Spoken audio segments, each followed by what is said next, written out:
आज संपूर्ण महाराष्ट्रामध्ये अनेक विषयावर आदरणीय विलास बापू घुमरे यांच्याबद्दल चर्चा चालू आहे।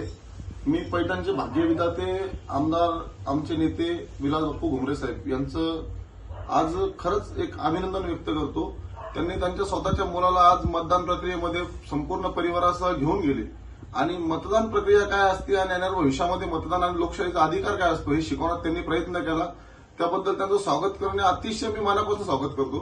आणि मला एक गोष्ट त्यामध्ये लक्षात आली की आज ज्या टीका टिप्पणी होत आहे त्या टीका टिप्पणीला मी तुम्हाला सांगू इच्छितो की ज्या काही टीका टिप्पणी होत असताना आज विलास बापू त्यांच्या मुलांना घेऊन जाणे कुटुंबासह सहपरिवारासह आणि मतदान प्रक्रिया काय आहे, देशाचा अधिकार काय असतो, मतदानाचा अधिकार काय असतो, लोकशाही काय असते, लोकशाही बळकट करण्याची प्रक्रिया काय असती, ही पद्धत त्यांनी आज त्या मुलं आमच्या साहेबांच्या मुलाला शिकवण्याचं काम त्यांनी केलं।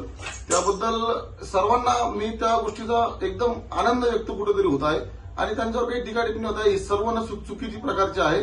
आज त्यांनी त्यांच्या मुलाला शिकवण्याचं काम केलं आणि त्याच्या पूर्वी तुम्हाला सांगतो की प्रत्येक एक नागरिकांनी लोकशाही काय असते आणि लोकशाही बळकट करण्याचा काय अधिकार असतो हे प्रत्येकाने शिकायला पाहिजे। आणि आज मी या गोष्टी त्यांचं विलास बापू साहेब घुमरे यांचं स्वागतच करतो आणि मला या गोष्टीचा आनंद व्यक्त करतो की त्यांनी त्यांच्या मुलाला शिकवलं आणि जे काही त्यांच्यावर थोटांदा आरोप होत आहे की बाबा मुलाला मतदान करायला सांगितले सगळे चुकीचे आरोप आहे। फक्त एक उत्साहापोटी त्याला एक आनंद वाटण्यापोटी त्याच्या पोटाला शाई लावली गेली आणि एक मतदान फक्त बापू साहेबांनी केलं आणि त्यांच्यावर जे काही होतंय फक्त एक बाळाला एक उत्साह होता बाबा मतदान प्रक्रिया काय असते त्या अनुषंगाने सर्व प्रकार घडलाय।